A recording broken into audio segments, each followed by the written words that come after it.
one one recording.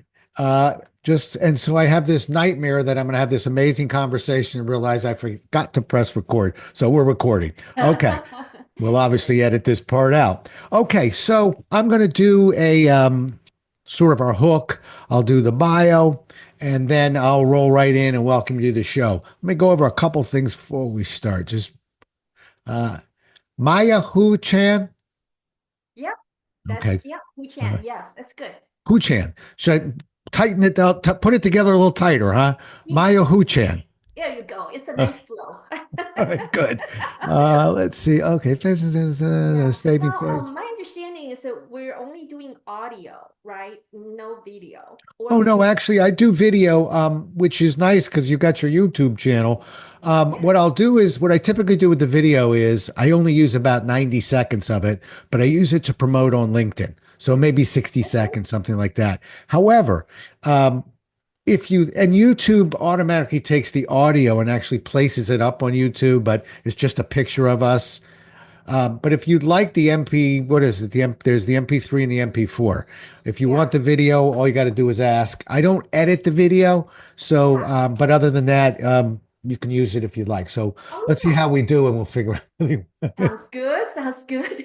It's funny. I don't know why I'm messing with you because I'm knocking on wood, but they always go well. We have really good conversations here. So Yeah. I'm kind of teasing you more than anything else. We'll do fine. But to answer your question, yeah, we're going to be on video a little bit, and you can use it for what you like. Okay. Okay. Sounds good.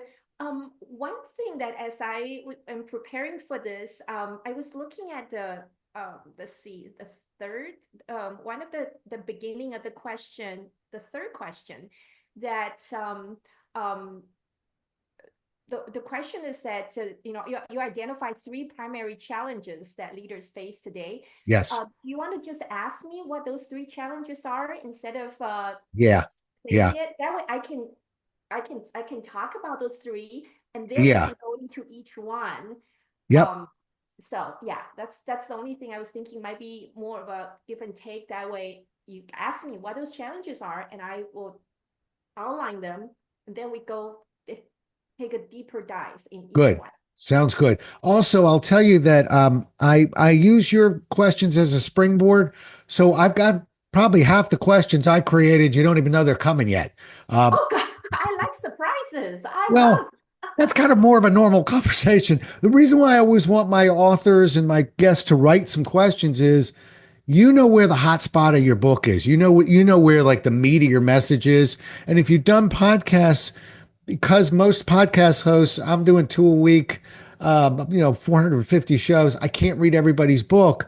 I know as a guest, I've been on shows where I went, great conversation, but we never really got to what we should have gotten to.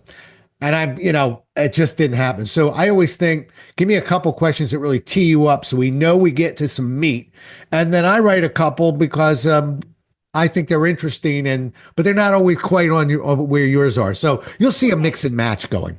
Oh yeah. Oh yeah, Good. definitely. Good. Okay. All right. Well, then get ready because we're just about ready to start. Hang on.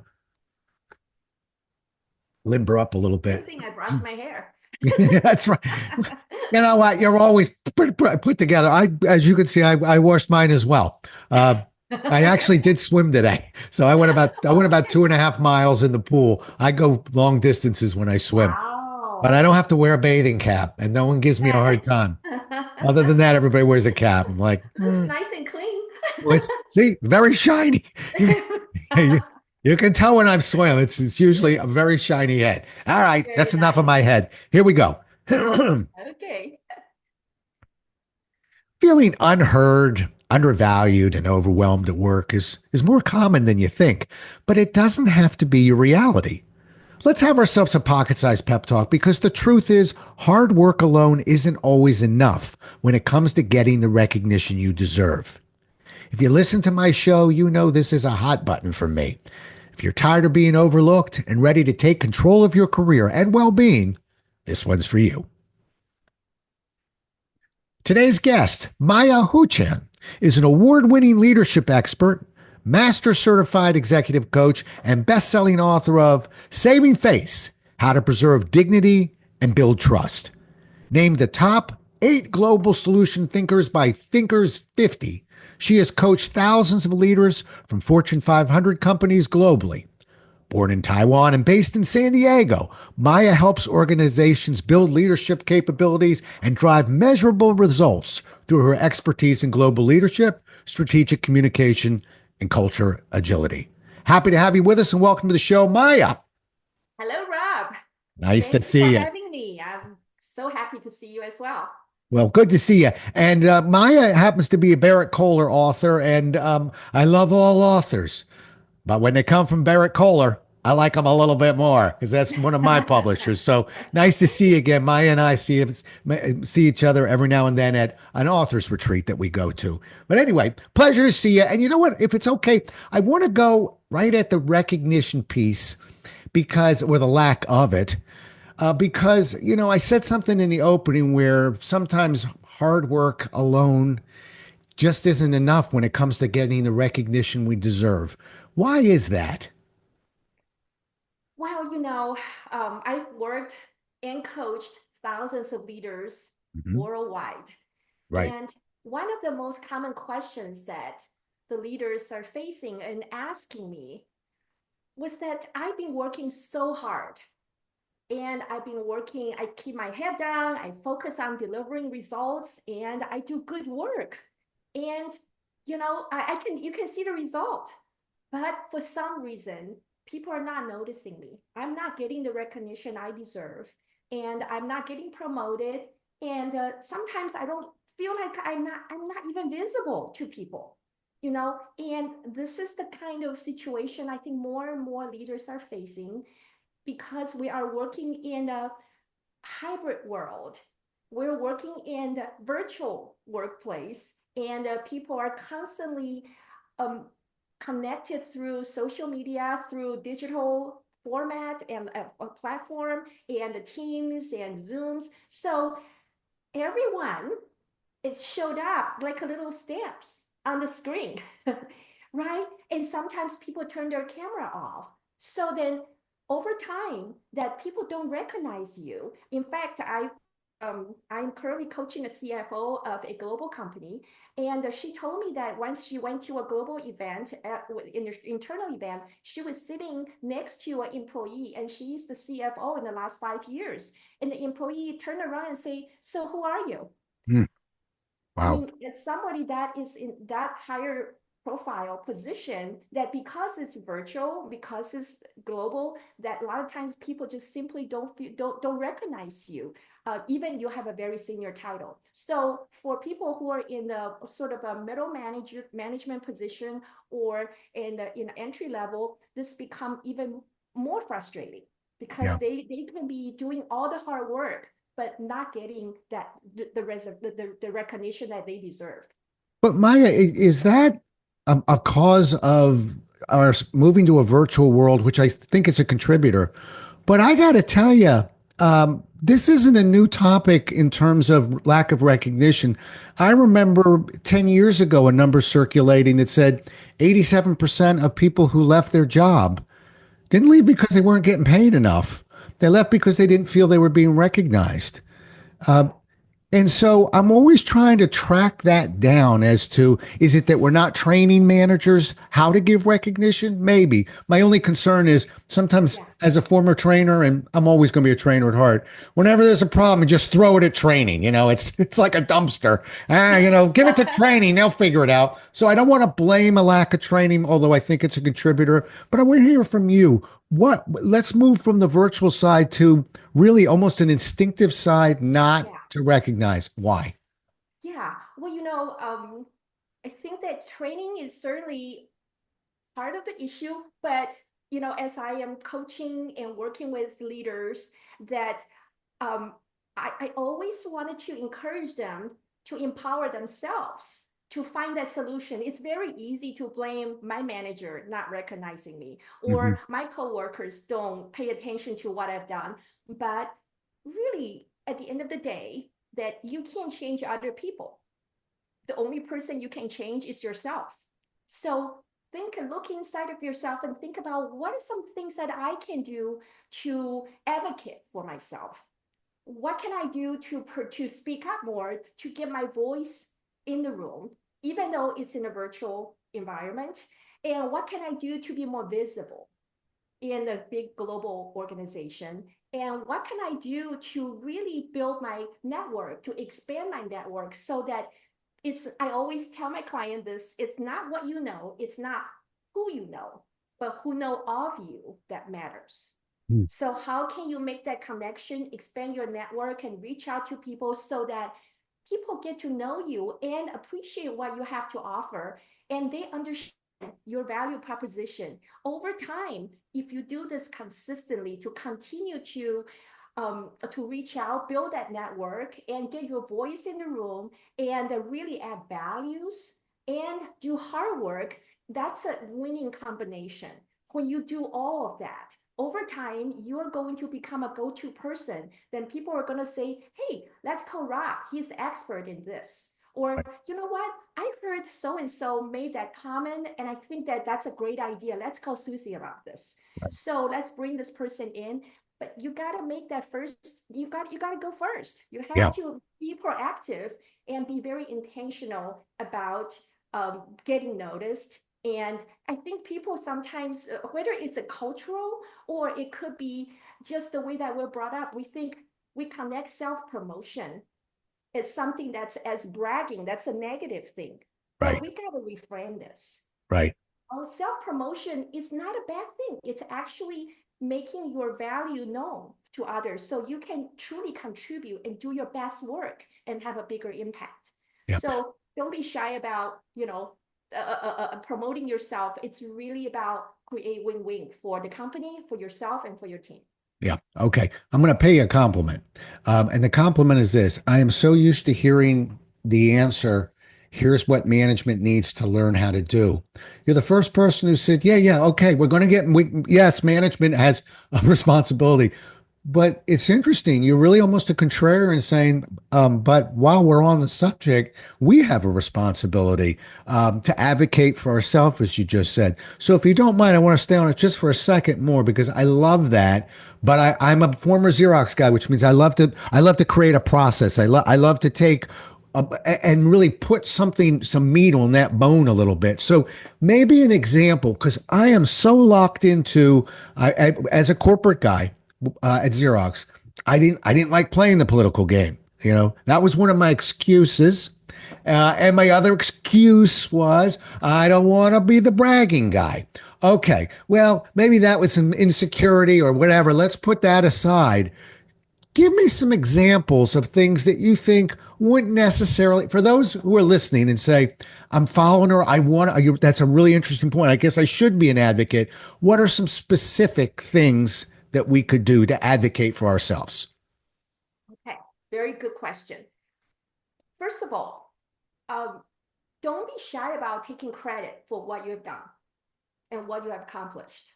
Okay. And I have worked with so many leaders that they were servant leaders, which is wonderful. And but then they take it to the extreme that they don't take credit for anything. They would put their team up on the stage and present, and they would give credit to all the other team members, and they just basically work behind the scene. So after a while, they're wondering why am I not getting promoted? And then when we dig a little bit deeper and we start getting 360 feedback, we heard from the senior executives the leader's boss's boss. They said, well, we don't know what she had done. We don't know what he had accomplished. He seemed to be always behind the scene. We don't even hear directly from this leader. So how do we know that this person is really leading? Okay, so I think that's the first thing is that how do we self-advocate? To answer your question, Robinson, the first thing is that don't be shy about taking credit, not to take credit from other people, but own it. Don't be shy about owning that. And you can give credit to other people, but then you need to be part of that team as well. So people can really truly see that. And the second thing is to set boundaries. Think that one of my client had this issue that he got promoted very quickly, but when he was starting out at the company, his boss, he was the intern, for his current boss, which is senior VP. And but over the years that he got keep getting promoted, and the senior VP still comes to him and say, "Can you fix this PowerPoint for me? Can you go and run some copies for me?" Even though now this person is a VP already. And so it's very hard for this person to say no to his boss because he's still this kind of dynamic is still there. So, but then what's the problem with that is that other people start to see, oh, wait a minute, you're a VP, why are you making copies? You're a VP, why are you fixing those PowerPoint slides or changing the or putting fixing the grammar for your old boss?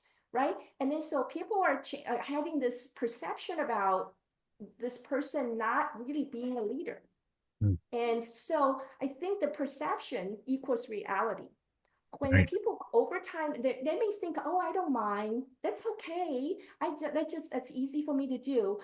But you have to, when you work in the ecosystem of a corporate environment, it's not just what you mind or don't mind. It's really about how other people perceive you and what is your leadership brand. Right. So those are some of the things that, coming to, we talk about leadership brand. Everybody has a brand, whether you like it or not, whether you intentionally build that brand or somebody else will give it to you, Uh-huh. right? And so we don't always know what our brand is like until we get those feedback. And it's like, oh, that's how other people see me. That's Right. really not who I am. Right. And so sometimes that can really hold you back. And so be very intentional about what your brand is. So back to how do you self-advocate, right? Be very much aware of those kind of blind spots that can actually hold you back. Got it. Good. And I'm just going to put a cherry on that sundae. And you tell me if I'm right, but I'm also one who believes whether you're self advocating for yourself or whether you're seeking, whether you're a manager trying to, carry the load on your side and do what you need to do.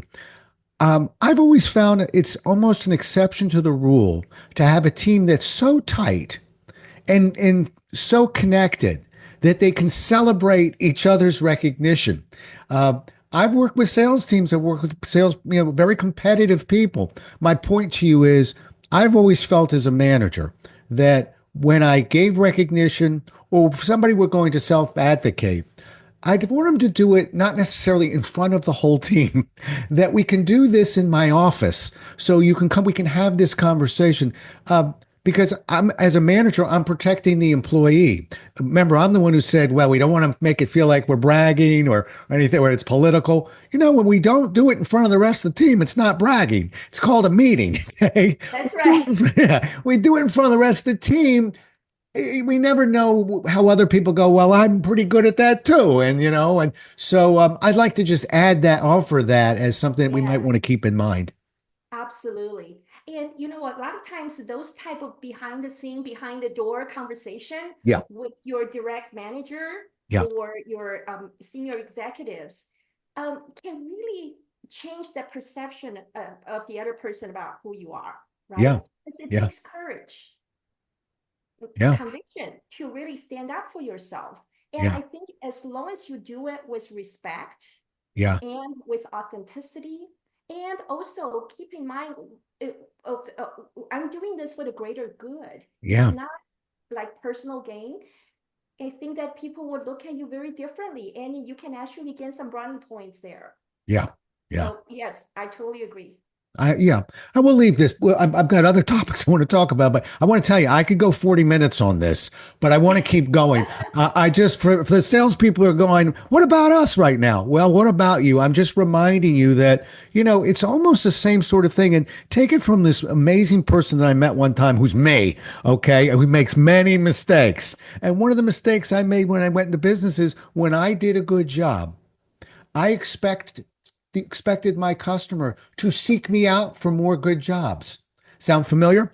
And Yes. in fact, I learned it was getting kind of lonely waiting for that phone to ring or that email to drop in. I had to self advocate. I had to remind them. And then they were thrilled to work with me. But I remember thinking, what kind of salesman am I? I'm waiting for my customer to request me to do something. So why Mhm. can't we think like that a little bit and say, we're not going to wait for the customer to come back and remind themselves of how good we are. Why aren't we doing that with the managers and the people we work with as well? Right? Right, right. Yeah, and Rob, I think a lot of times that we assume that people are going to remember or they're going to pay attention, but everybody is busy, Yeah. right? They have so much on their plate. Yeah. And so I think being proactive and reach out and touch base and then Yeah. to not only develop that kind of relationship but maintaining that connection is so important. Yeah. And so people get frustrated or even resent the fact that, oh, how come my boss never noticed that I did this, or I didn't get the kind of recognition that I deserve? And you start to get resentment because of that. But you know what, people don't always pay attention. You're not the center of their universe.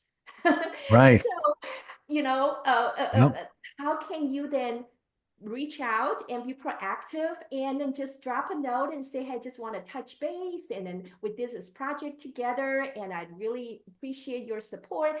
Just that kind of touch base and then schedule a one-on-one with them or contribute something that they're working on, or share an idea.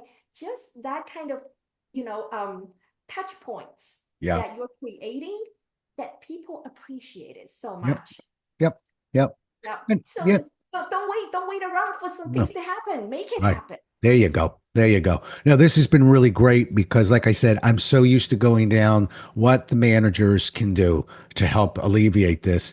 And you're absolutely right. We need to self-advocate. Okay, I'm good. I like that. All right, let's shift a little bit. I know that you write about trust, so I got a two-part question for you.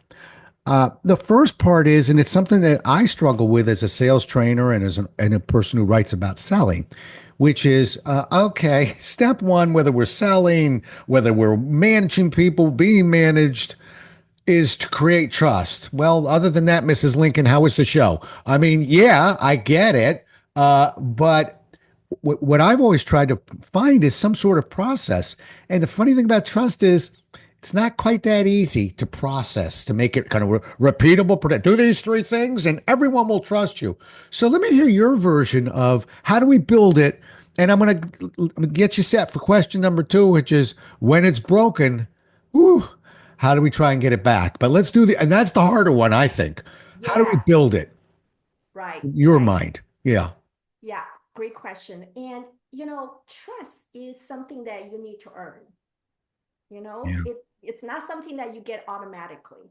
And if we're not careful, we can destroy trust very quickly in a split second, right? And so one thing that I did in my when I was doing workshops at my clients, when the team building or do the leadership training, that I often ask them this question is that what are some of the actions or behaviors that you can do to build or you have done that really build trust Mhm. for you, okay? And then the same kind of themes coming up over and over again. And it's again, Rob, it's not rocket science, okay? What are some of the most common ones are be consistent, do what you say you're going to do and do it, Yeah. Yeah. don't drop the ball, okay? And do good work so that people can trust you that you will deliver. You're not going to make mistakes or do anything that surprise them. Right. Okay. And be respectful. Don't embarrass them. Right. When something doesn't go wrong, that you make sure that this is something that I wrote a book about, saving face, right? Saving face is about preserve people's dignity and build that trust. Because when everybody makes mistakes, okay?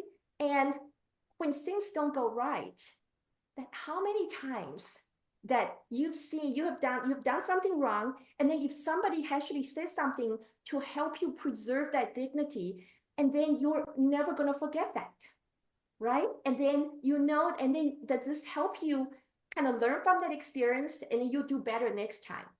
It's not to get you off the hook, but really is to help you preserve that dignity. And then you learn from it, and then you can come back and have a renewed energy. And then you earn that loyalty from that person. Okay. So those are some of the really simple things that you can do every day. There's a big list of things that, but they're not rocket science, Yeah. right? People can do this, but it takes consistency to do that with your colleagues, with your customers, day in, day out, to be responsive, do what you say you're going to do, and you deliver and do good work. Yeah. And another thing that to build trust is that people need to know that you have integrity and also you have their back. Right. Right. So just the good quality work is not enough. It has to be, you have to have that kind of character. So Right. people know that you're honest. I know you're not going to lie to me. You're not going to cheat. That's that integrity.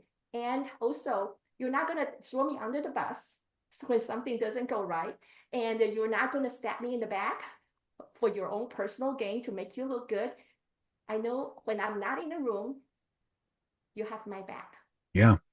And when you do all those things, then you build trust.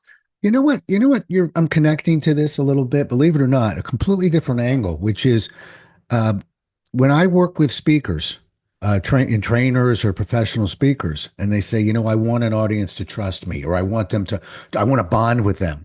The first thing I tell them is, well, the easiest way not to bond with them is to rush it. Is in other words, to just manufacture it. Tell somebody, trust me.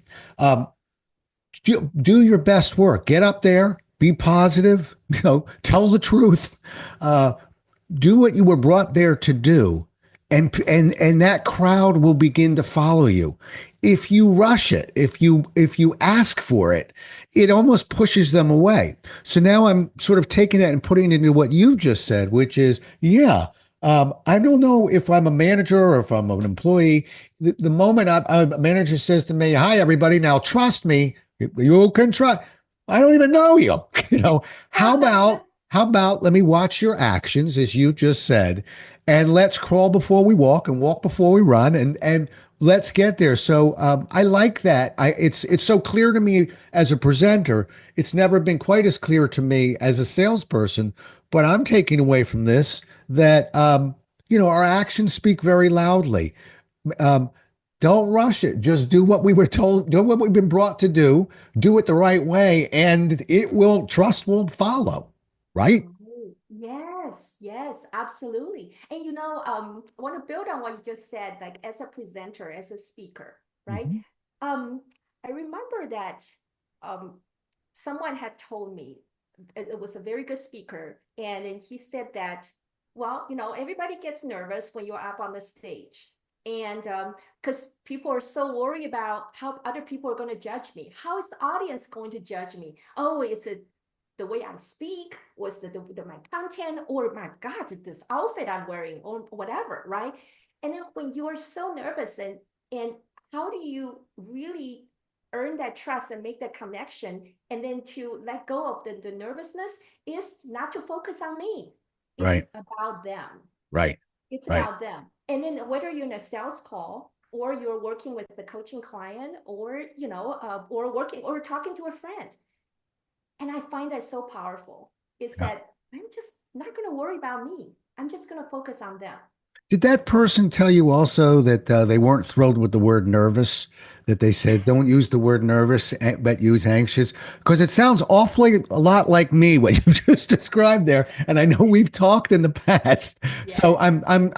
I might be crowbarring myself in there, but as you were speaking, I'm smiling, thinking, I know I say that to a lot of speakers, so I may be taking credit for that one, whether I deserve it or not. How about I can't disagree with it. I completely agree with it, right down to the part about people know this about me. They laugh, but I don't even use the word nervous. I eradicate that word from my vocabulary because I'm not nervous. I'm anxious.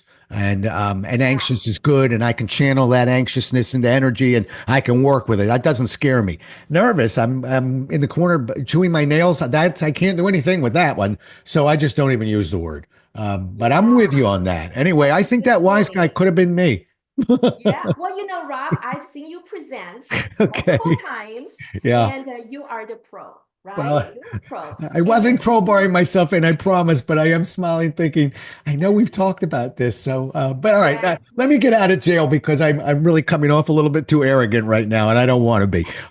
This is about you. Let's keep talking about you. How about when trust is broken? I think that one is much more difficult because now what do we do? So I'm giving you the floor on that one.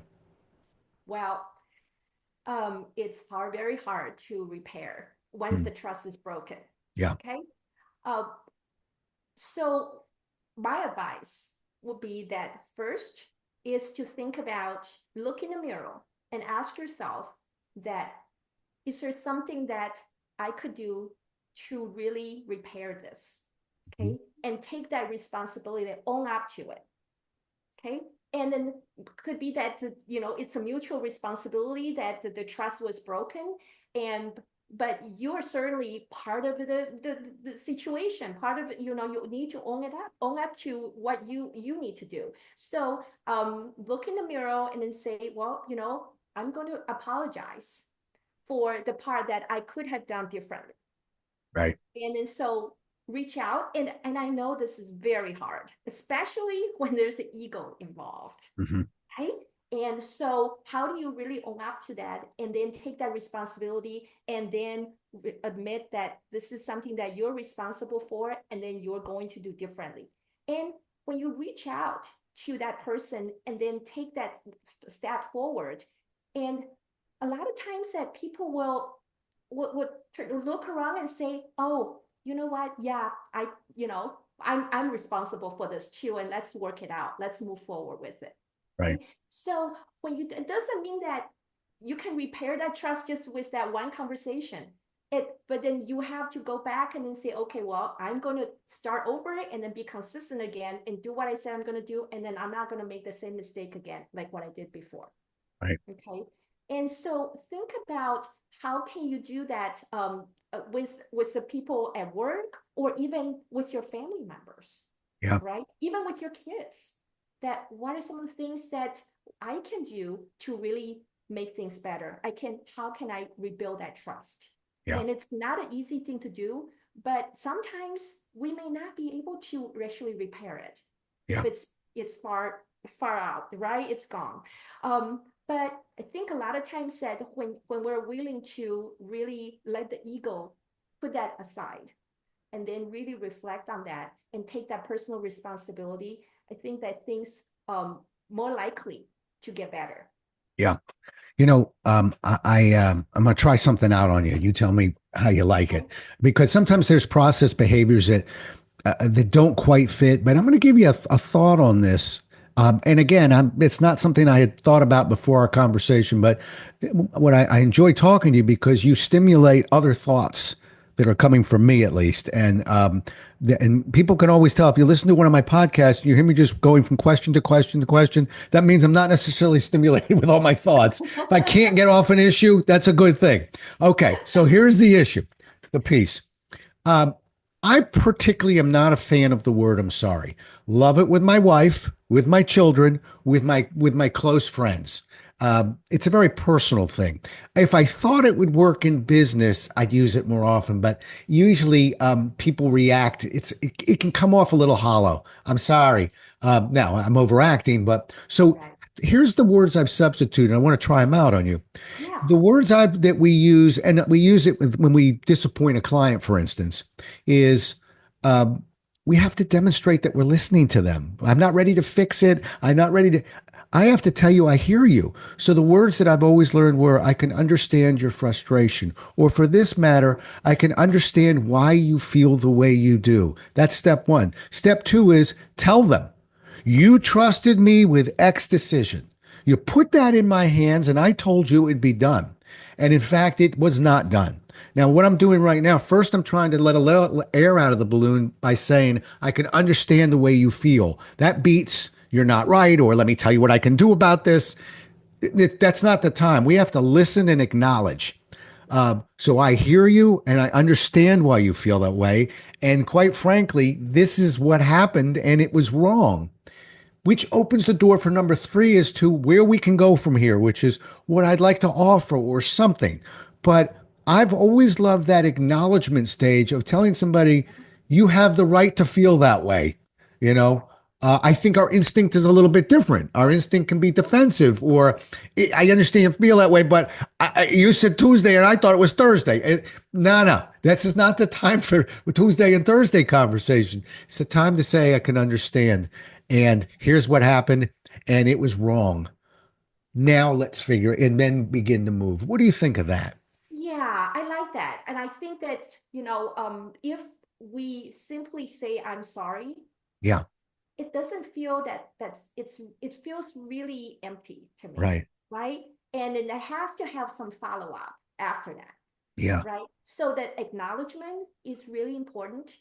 And I think that to really listen to their perspective, and then because sometimes that we've done or said something that unintentionally hurt somebody, mhm.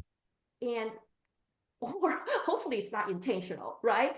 And we want to hear, how does that land with you? And if that's something that's really that's very offensive or that hurt your feeling, and you wanted to understand their perspective, and then you acknowledge that. So I think that to be able to acknowledge and find a way to kind of be on this common ground, then let's move forward with that. Yeah, So that's a really good way to do it in a way that you're actually being proactive, and then you also move things forward into a resolution rather than sort of just saying, oh gee, I'm sorry, now let's go. yeah.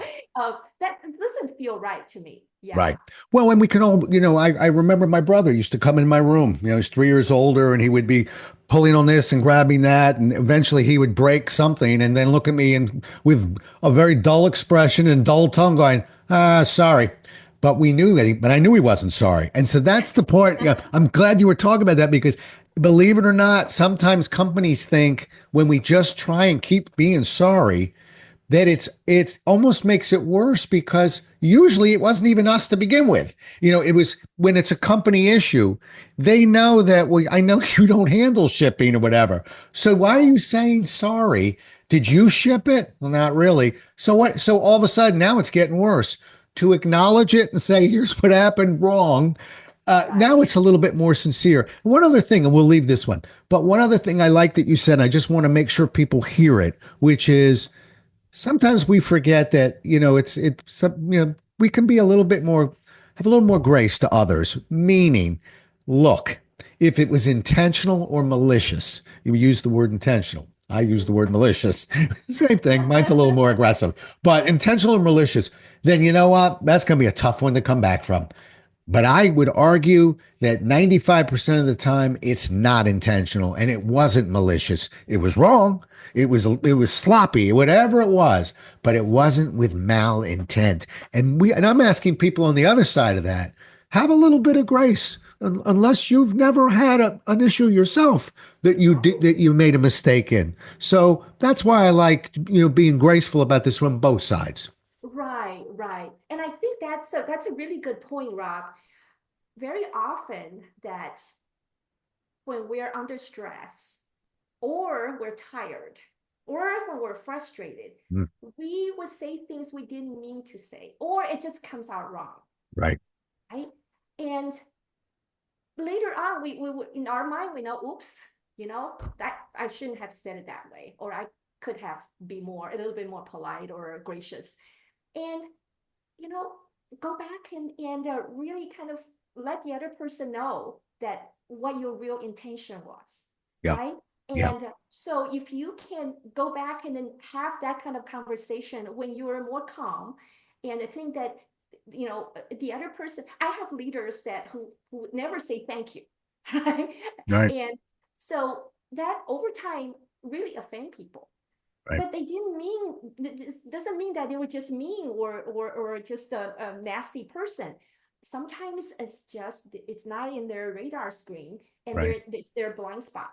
Right. So once I give them those feedback, and they realize the awareness is half of the game, right? Right. So then once they're aware of that, and then they started to pay attention, and then things will really turn around.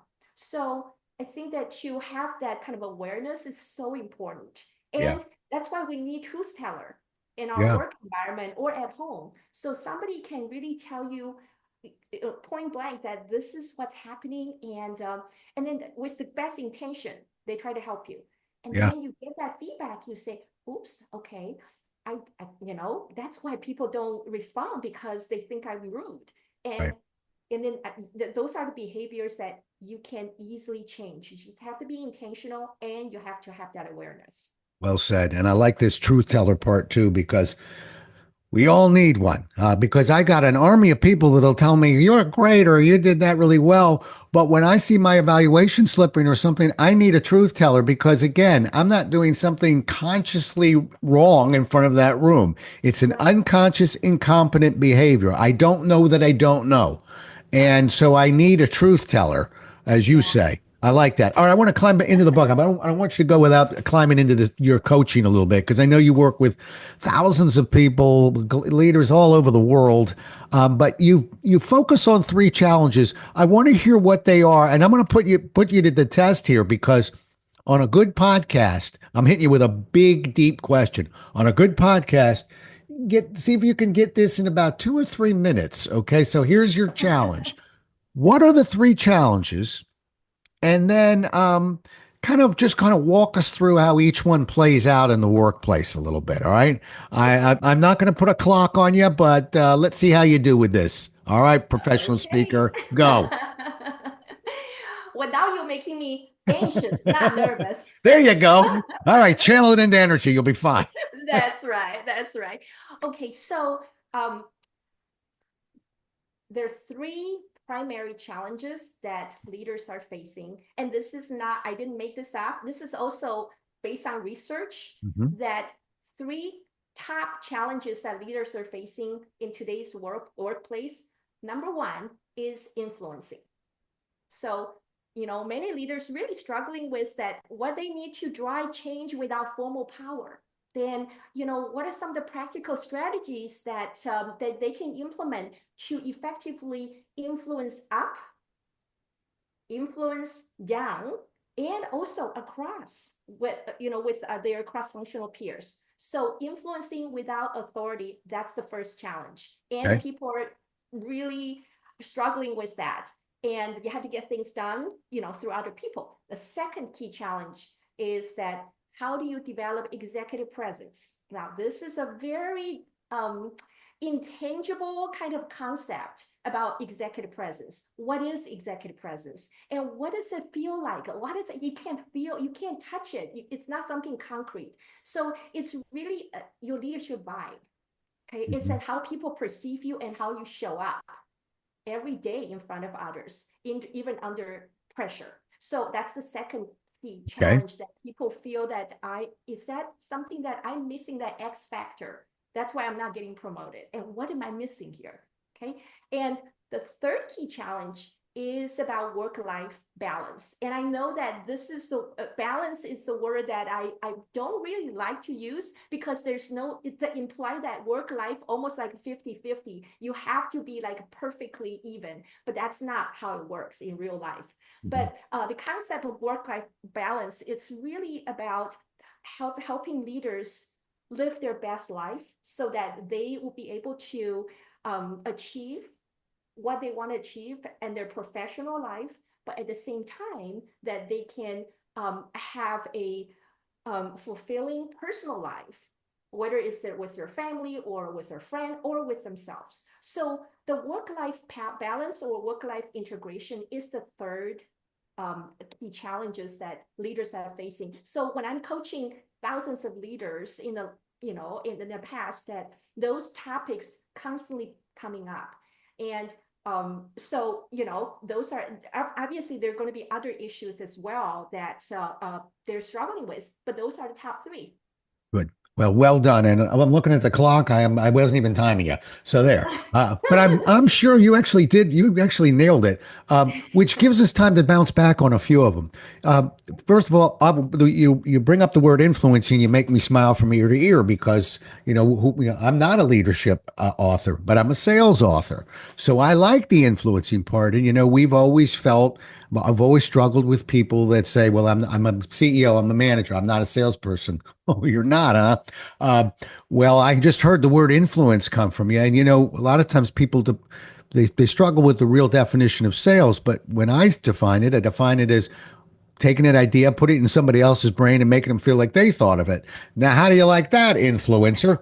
But so there are process behaviors there. I wish that managers, people in leadership positions, would not be opposed to learning the skills of influence. In your book, do you go over actual skills on influence? Yeah, Yes, yes. Oh, excellent. maybe my next book, I would talk more about that. But yes, Yeah, absolutely. I think in my book, Saving Face, we talk about honoring face, build that got it. trust, and saving face. So obviously, that's all part of how you build influence Yeah. without authority. All right, and I'm going to skip to the third one. I'm not downplaying how we're perceived. I think truth tellers. I think there's some moves there, but that work life balance also struck me a little bit. And it was interesting. You said, let's not fool ourselves with the word balance. It's maybe work life conscience. Okay, might be the word, but many people, particularly professional speakers, by the way, struggle with that. So, what do you tell somebody who you're coaching who says, if I'm not on the road, if I'm not doing this job, I'll either not be able to hold my job, or if I'm in business for myself, I won't be able to get the kind of income I'm looking to get. What's the answer to that? Hold on, Whoa. folks. This is going to be good. Rob, and I don't think the audience know that I am professionally, I'm a speaker and coach and leadership educator, but personally, I'm a mother of triplets. Right. And I have two of my triplets are autistic, so they have special needs. Yes. So I think I have a fair share of my experience in terms of work-life balance because as a professional speaker, I travel constantly, Hmm. and especially when my kids were younger, that was a real struggle, and it was really difficult to not being able to be at home when I'm on the road, and so the skill trip is constantly playing. I think a lot of the professional women can really relate to that, right? And then they constantly worry about the kids when they're on the road, but then when they're at home, they're constantly thinking about, gosh, you know what? I should be doing this. I have deadline on this and that. So it's a constant struggle, and you try to fulfill both sides. And one of the key things that I realized early on, this is a personal story, and is to let go. Okay. And then to really, and then, so, the guilt trip is overrated. Hmm. Okay? And so to be able to really, truly um, find peace within myself is to say, I'm going to enjoy whatever I'm doing right now, and then put 100% of my energy when I'm with my kids, with my family. I'm going to be them 100%, put my phone aside. I'm not checking email. I'm not thinking about work. I'm with them 100%. When I'm at work, I'm going to be 100% there. Okay. And um, so being able to really focus and compartmentalize that really helps me to have a peace of mind. And another important thing is to empower your partner at home. So this is a funny story that I have seen so many women that unintentionally, myself included, discourage their husbands or partner from doing their share by being too critical or too controlling. Okay, so I'm totally guilty of that. You see, my work require me to travel all the time. And then so both I have to travel internationally and also within the United States. And when my kids were young and my trip coming, when I have a trip coming up, I would spend hours every day leading up to the day that I leave to cook up a large amount of food. And I freeze them. And then I want to make sure that every day they have the food ready made. They can just heat it up and eat it, right? Right. But as my travel gets more and more intense and more frequent and lasts longer, it's just not practical. I just couldn't do that consistently. Right. So one time, and I just feel terrible. And a friend asked me one time, it says, what do you think is going to happen if you didn't cook for them before you leave? What would happen? I thought, well, I think my husband will probably figure it out, right? And I don't know, but I'm not sure. I'll find out. So one day before Find my out. trip, I Yeah. told my husband, my wonderful husband Wayne, I said, look, I don't have time to make all the meals for you guys. Do you think you can manage it? And then he said, oh yeah, we'll be fine, sure. So then when I call home, my son Tyler, he was like 7 years old at the time, he would give me a detailed report every day. Right. And then so he would Oh, whisper on snitch. the phone, yeah, like, and he would say, Mama, you know what? Daddy ordered pizza yesterday. We went to McDonald's this afternoon.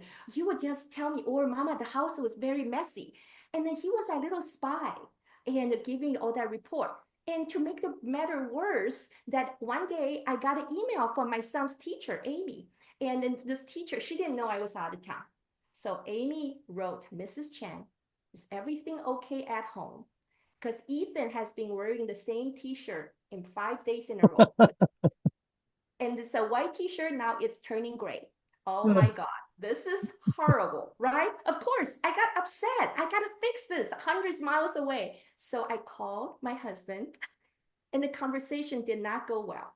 All right. I was mad. He was defensive and he felt unappreciated. He even got mad at Tyler for spying on him. So, what are my options? I hang up the phone. I thought about I have two options.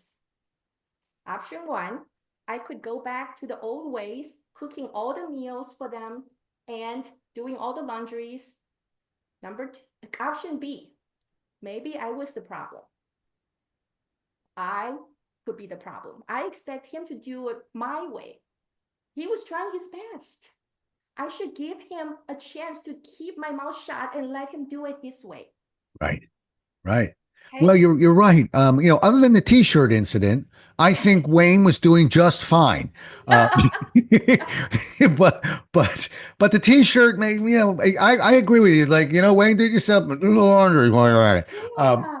I think Yeah. that's a great story, by the way. Yeah. So anyway, I chose option B, Yeah. and we had a good conversation. Uh-huh. And then there was and then it ended up he figured out there were three or four meals dishes he could do easily at home that's healthy and that he and the kids can eat. And from that point on, Tyler's report card has been positive. Hmm. And so I think to be able to empower your partner Good. and not be so controlling and critical, let him do it his way, and everybody's happy, Right. Well, including the kids. yeah, well said. It's not something that I haven't struggled with myself. Now, I struggled with it from a male perspective with my wife at home. But I will tell you the blind spot for me was I was getting beat up on the road, missed, canceled flight, this and that. Yeah. The Uber driver was nasty. The client wasn't that friendly, and I'm beat up. I'm dragging, and when I come in, coincidentally, my wife looks like she's kind of been beaten up, and I'm thinking, how come? How in the world can you Right. be beat up every time I'm beat up? And then I realized, well, wait a minute. Her work doubled the moment I left the house. It Exactly. became twice as difficult. Well, of course, she's been beat up a little bit. So, point being that I think it's a blind spot even for the other person if the person at home has it together and knows how to do the laundry, okay, and is making the meals, there's still a challenge there because it does get much more difficult when they're used to that assistance. So it's a blind spot for a lot of people. For me, by the way, I just want to say on the work life balance part, It's a very challenging piece. It's almost Right. like an addiction where you can solve it, but it's solved a day at a time. It's Yes. never solved permanently because just for professional speakers, guess what happens when we're not out as often? It's more difficult to get booked. Guess what happens when we're out a lot? It's much easier to get booked. The more we're seen, the more we get booked. So it's a challenging little puzzle. But my answer to all those who are listening that are struggling with that balance from a male perspective, or at least from my perspective, is uh, it's a day at a time. Put a measurement on it, and I'm not going to tell you this fantasy of how easy it is. It's harder when you when you work for balance. It actually makes work harder. So don't think things are going to get easy, but it's worth it. So Yes. and that's the bottom line. It's worth it. But I can't look at somebody and go, and you just do this and then everything is easier. No. But it's easier for those children. It's easier for that partner. It's easier for a functioning family. And daggone it, that's worth it. So, but the other side's Yes. going to be harder, but it's doable. Absolutely, absolutely.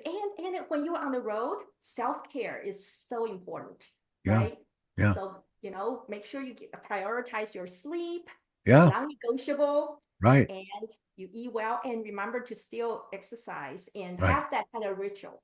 Right. And so I'm a firm believer that if I feel good, that I'm a better mother, I'm a better professional, I'm a better wife, I'm a better person. Yeah. And you hit on something. I just want 5 seconds. I want to add to what you just said because you threw out a few ideas and I'll tell you which one I want to put a pin in. Food. People underestimate food. Pizzas are nice and I can eat a pizza, but, maybe when I was 22, I could eat a pizza and just, go play basketball. Now, when you eat those kind of foods, you're going to get what I call a food hangover. You're going to Yes. feel it. And if you want to feel it, okay, do it on a Sunday and, or Saturday and feel it on your Sunday, whatever.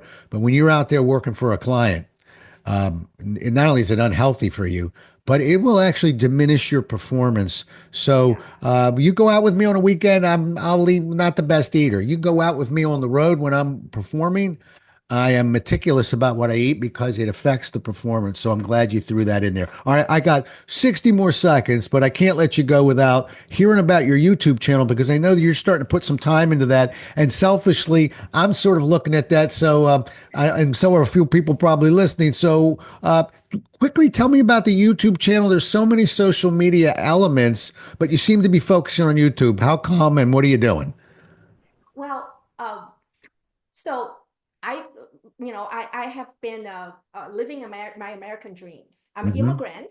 Right. Yeah, from Taiwan, and I all these years that I was able to do the work I love, and then really helping leaders be the best leader they can become.